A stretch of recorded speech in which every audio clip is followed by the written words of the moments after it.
Hi hello സ്റ്റാർക്കിഡ്സിൻ്റെ പുതിയൊരു വീഡിയോയിലേക്ക് എല്ലാവർക്കും സ്വാഗതം. ഇന്നത്തെ നമ്മുടെ വീഡിയോ എന്ന് പറയുന്നത് ഓണമൊക്കെ ആയതുകൊണ്ട് ഒരു പായസത്തിൻ്റെ റെസിപ്പിയാണ്. അപ്പോൾ ഞാൻ ഇന്നിവിടെ ചെയ്യാൻ പോകുന്നത് അരിപ്പായസത്തിൻ്റെ റെസിപ്പിയാണ്. സാധാരണ നമുക്ക് പായസമൊക്കെ ഉണ്ടാക്കാനായിട്ട് ഒത്തിരി സമയം എടുത്ത് ചുരുങ്ങിയതൊരു 3 മണിക്കൂറെങ്കിലും നമുക്കൊരു പായസം ഉണ്ടാക്കാനായിട്ടൊക്കെ എടുക്കും. പ്രത്യേകിച്ച് ശർക്കര പായസം ആകുമ്പോൾ അത്രയും സമയമെടുക്കും. അപ്പോൾ ഇന്നത്തെ നമ്മുടെ പായസത്തിന് വളരെ ചുരുങ്ങിയ സമയം കൊണ്ട് ഒരു മാക്സിമം പോയ ഒരു 2 മണിക്കൂർ. അപ്പോൾ നമുക്ക് എങ്ങനെ സിമ്പിളായിട്ടൊരു പായസം ഉണ്ടാക്കിയെടുക്കുന്നതെന്നുള്ളത് നമുക്ക് നോക്കാം കേട്ടോ. പിന്നെ ഒരു കാര്യം പറയാനുള്ളത്, ഇനി നുറുക്കരിയുടെ സ്ഥാനത്ത് നമ്മുടെ കയ്യിലുള്ളത് നുറുക്ക് ഗോതമ്പാണെങ്കിലും നമുക്ക് ഈ രീതിയിൽ തന്നെ ഫോളോ ചെയ്തെടുക്കാം കേട്ടോ. അരിയുടെ സ്ഥാനത്ത് നുറുക്ക് ഗോതമ്പ് ആ അളവിൽ തന്നെ എടുത്താൽ മതി, വേറെ വ്യത്യാസങ്ങളൊന്നുമില്ല. പിന്നെ കുക്കറിലടിക്കുന്ന വിസിലിൻ്റെ കാര്യത്തിലാണെങ്കിലും വിസിൽ ഒരു തവണയാണ് നമ്മൾ നുറുക്കരിയുടെ കാര്യത്തിലടിക്കുന്നത്. നുറുക്ക് ഗോതമ്പിനാണെങ്കിൽ അത് വിസിലടിക്കുന്നതിന് തൊട്ട് മുമ്പായിട്ട്, വിസിൽ വരുന്നതിന് തൊട്ട് മുമ്പായിട്ട് നമുക്ക് ഗോതമ്പ് ഓഫ് ചെയ്ത് വെക്കാം കേട്ടോ. വിസിലടിക്കേണ്ട കാര്യം നുറുക്ക് ഗോതമ്പിനില്ല. അപ്പോൾ നുറുക്ക് ഗോതമ്പ് വെച്ചാൽ ചെയ്യുന്നതെങ്കിൽ ബാക്കിയെല്ലാം ഈ രീതി തന്നെ ഫോളോ ചെയ്താൽ മതി കേട്ടോ. അപ്പോൾ നമുക്ക് എങ്ങനെയാണ് പായസം ഉണ്ടാക്കുന്നതെന്ന് കണ്ടിട്ട് വരാം. അപ്പോൾ പായസം ഉണ്ടാക്കാനായിട്ട് നമുക്ക് ആദ്യം വേണ്ടത് മീഡിയം സൈസിലുള്ള ഒരു തേങ്ങയാണ്. പിന്നെ ഞാനിവിടെ ഉപയോഗിച്ചിരിക്കുന്നത് പഴത്തിൻ്റെ മട്ട പൊടിയരിയാണ് ഞാൻ ഇവിടെ യൂസ് ചെയ്തിരിക്കുന്നത്.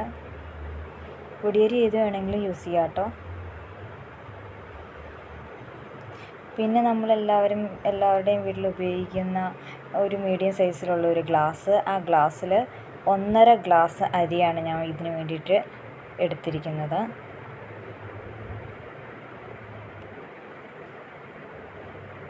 ഒരു ഗ്ലാസ് ആയാലും മതി കേട്ടോ.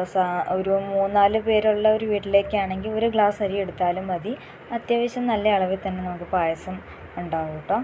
ഞാനിപ്പോൾ ഇവിടെ എടുത്തേക്കുന്നത് 1.5 ഗ്ലാസ് അരിയാണേ.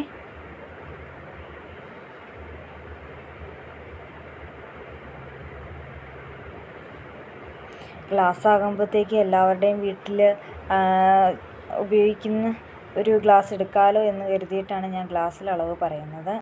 ഇനി നമുക്ക് വേണമെങ്കിൽ ഈ സ്ഥാനത്ത് നുറുക്ക് ഗോതമ്പ് ഉപയോഗിക്കാം. ഞാൻ നേരത്തെ പറഞ്ഞ പോലെ തന്നെ 1.5 ഗ്ലാസ് നുറുക്ക് ഗോതമ്പ് എടുക്കാം കേട്ടോ, ഇതേ അളവിൽ തന്നെ.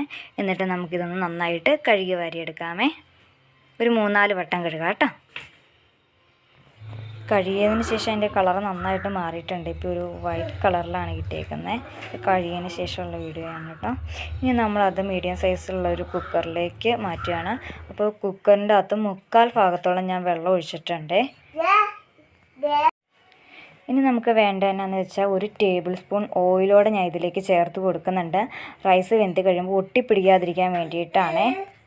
അപ്പോൾ ഈ എണ്ണയ്ക്ക് പകരം നമുക്ക് വേണമെങ്കിൽ നെയ്യും ചേർത്ത് കൊടുക്കാം കേട്ടോ. പായസത്തിന് നെയ്യാണ് കുറച്ചുകൂടി ടേസ്റ്റ്. അപ്പോൾ എണ്ണയ്ക്ക് പകരം നെയ്യുള്ളവർ നെയ്യ് ചേർത്താൽ മതി കേട്ടോ. നെയ്യാണ് കുറച്ചുകൂടെ നല്ലത്. നെയ്യോടെ ചേർത്തിട്ട് നന്നായിട്ടൊന്ന് മിക്സ് ചെയ്തിട്ട് ഹൈ ഫ്ലെയിമിലാണ് ഞാൻ വെച്ച് 1 വിസിലടിപ്പിച്ചാൽ മതി കേട്ടോ. ഹൈ ഫ്ലെയിമിൽ 1 വിസിലടിപ്പിച്ചാൽ മതി കേട്ടോ. ഗോതമ്പാണെങ്കിൽ വിസിലടിക്കണ്ട കേട്ടോ. അപ്പോൾ നമുക്കിതൊന്ന് അടുപ്പത്തേക്ക് വെക്കാം. പിന്നെ നമുക്കിതിനായിട്ട് വേണ്ടത് 1.5 കട്ട മീഡിയം സൈസിലുള്ള 1.5 ഉണ്ട ശർക്കരയാണ് ഞാൻ ഇതിലേക്ക് എടുത്തിട്ടുള്ളത്. ആ 1.5 ഉണ്ട ഞാൻ ഫുൾ യൂസ് ചെയ്തിട്ടുണ്ട് കേട്ടോ.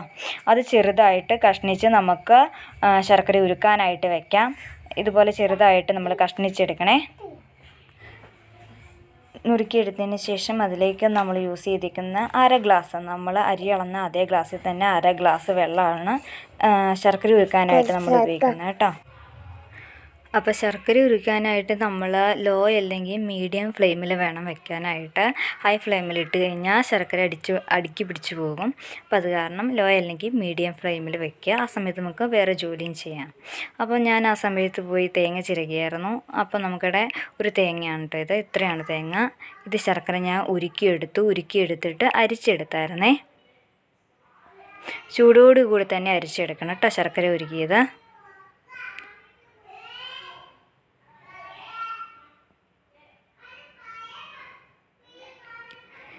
ഇതാണ് 1-ാം പാൽ പിഴിഞ്ഞെടുത്തത്. തേങ്ങയുടെ പാൽ നമ്മൾ പിഴിഞ്ഞെടുത്താണ്. വെള്ളം ചേർക്കാതെ അടിച്ച് പിഴിഞ്ഞെടുക്കുന്നതാണ് 1-ാം പാൽ. ഇത് വെള്ളം ചേർത്തിട്ട് 2-ാം പാലും പിന്നെ 3-ാം പാലും ഞാൻ കുറച്ചേ എടുത്തോളൂ. 3-ാം പാലും പിഴിഞ്ഞെടുത്തു. അപ്പോൾ നമുക്കിങ്ങനെ 3 പാലുമായി ശർക്കരപ്പാനി നമ്മുടെ റെഡിയായി കേട്ടോ. ഇനി നമുക്ക് പായസം ഉണ്ടാക്കാനുള്ള ഉരുളിയിലേക്ക് നമ്മൾ വേവിച്ച് വെച്ചിരിക്കുന്ന അരി അതിലേക്ക് മാറ്റാം. കണ്ടോ, നമുക്കിവിടെ അരിയുടെ പാകത്തിന് വേവൊക്കെയാണ്, ഒരുപാട് വെന്ത് കുഴഞ്ഞു പോയിട്ടൊന്നുമില്ല. ഇനി ഇത്രയും വേവണ്ട എന്നുണ്ടെങ്കിൽ, നിങ്ങൾക്ക് നന്നായിട്ട് വേവണ ഇഷ്ടമില്ലെങ്കിൽ കുക്കറിന് ഒരു വിസിലടിക്കണതിന് മുമ്പ് ഒന്ന് വാങ്ങിയാൽ മതി കേട്ടോ. വിസിലടിപ്പിക്കാതെ വാങ്ങിയാൽ മതി. ഞാനിപ്പോൾ കുക്കറിൽ ഒരു വിസിലടിപ്പിച്ചിട്ടുണ്ട്.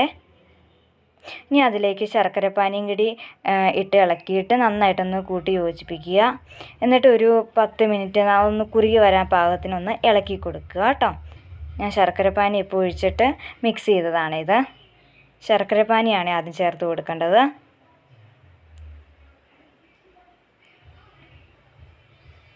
നമ്മുടെ ചോറ് കട്ടയൊന്നും കെട്ടിയിട്ടില്ല കേട്ടോ, നമ്മൾ എണ്ണ ഒഴിച്ച് കൊടുത്തത് കൊണ്ടാണ്. അപ്പോൾ നെയ്യ് ആയാലും മതി കേട്ടോ. പായസത്തിന് കൂടുതലും നല്ലത് നെയ്യാണ്. നമുക്ക് ഈ സമയത്ത് 1 ടേബിൾ സ്പൂൺ നെയ്യ് കൂടി ഇതിലേക്ക് ചേർത്ത് കൊടുക്കാം കേട്ടോ. ഇത് ചേർത്ത് കൊടുത്തിട്ട് അത് നന്നായിട്ടൊന്ന് മിക്സ് ചെയ്ത് ഒരു 5 മിനിറ്റൊക്കെ ഒന്ന് നന്നായിട്ട് ഇളക്കി യോജിപ്പിക്കുക കേട്ടോ. കണ്ട, കാണുമ്പോൾ തന്നെ അറിയാം നമുക്കിവിടെ ചോറൊക്കെ വേറിട്ടാണ് നിൽക്കുന്നത്. ഒന്നും കട്ട പിടിച്ച് ഇരിപ്പില്ല കേട്ടോ. നന്നായിട്ടൊന്ന് മിക്സ് ചെയ്ത് യോജിപ്പിക്കുക. ഇനി അതിലേക്ക് ഏറ്റവും ആദ്യം നമ്മൾ ഒഴിച്ച് കൊടുക്കേണ്ടത് 3-ാം പാലാണ്. അപ്പോൾ ഞാൻ 3-ാം പാൽ കുറച്ചെടുത്തുകൊണ്ട് തന്നെ പെട്ടെന്ന് എനിക്കത് ഒരുപാട് നേരം ഇളക്കി പറ്റിക്കേണ്ട ഒരു ഇത് വന്നിട്ടില്ല. കുറച്ച് നേരം കേട്ടോ എനിക്ക് 3-ാം പാലും ഒഴിച്ചിട്ട് ഇളക്കി പറ്റിക്കേണ്ടി വന്നോളൂ.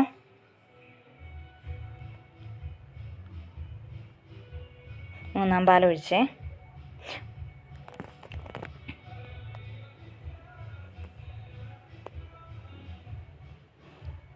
കണ്ടോ, 3-ാം പാൽ ഒഴിച്ചിട്ട് ഇതൊക്കെ കണ്ടോ ഇപ്പോഴും വിട്ടെന്നാണ് പോരുന്നത്. അതായത് ഒത്തിരി വെള്ളമൊന്നും ആയിട്ടില്ല, അപ്പോൾ അത് കാരണം വിട്ടാണ് പോരുന്നത്.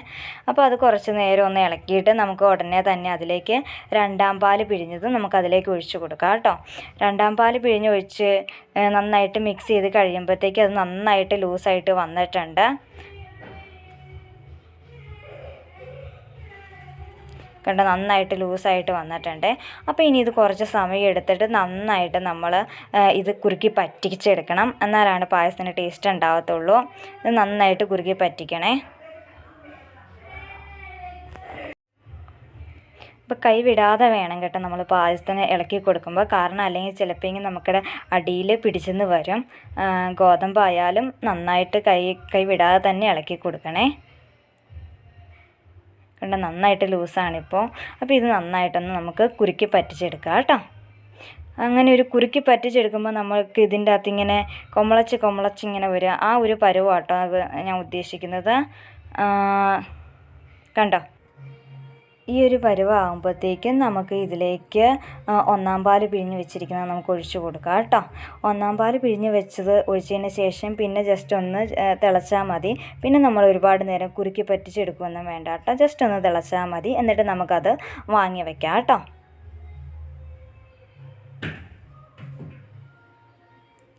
ഞാൻ അതിലേക്കൊരു നുള്ളു ഉപ്പ് കൂടി ചേർത്ത് കൊടുക്കുന്നുണ്ട്.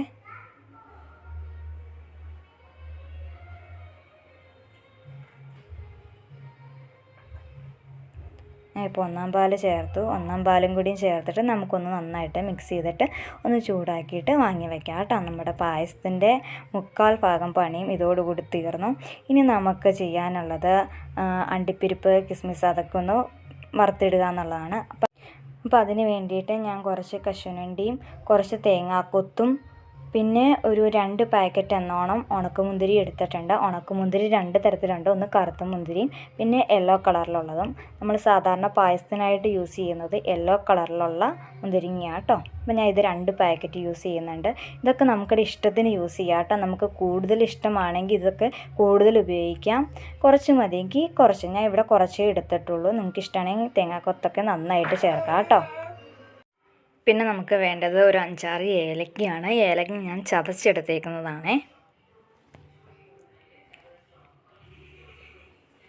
ഏലക്ക ചുമ്മാ പായസത്തിലേക്ക് ഇട്ട് കൊടുത്താൽ മതി.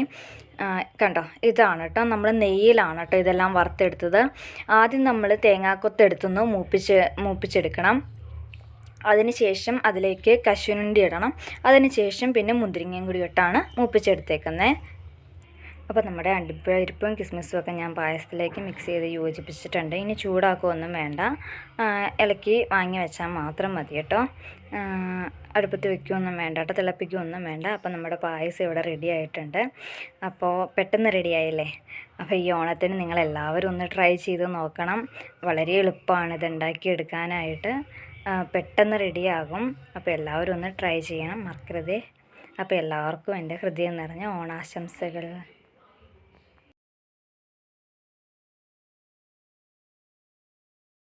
അപ്പോൾ എല്ലാവരും വീഡിയോ കണ്ടു എന്ന് കരുതുന്നു. എല്ലാവർക്കും എൻ്റെ വീഡിയോ ഇഷ്ടമായെങ്കിൽ ലൈക്ക് ചെയ്യാനും ഷെയർ ചെയ്യാനും സബ്സ്ക്രൈബ് ചെയ്യാനും മറക്കരുതേ. ബൈ. ഇങ്ങോട്ട് എങ്ങനെയുണ്ട് പായസം? എങ്ങനെയുണ്ട്? ആണോ? എങ്ങനെയുണ്ടടാ? അടിപൊളിയാണോ? ആണോ?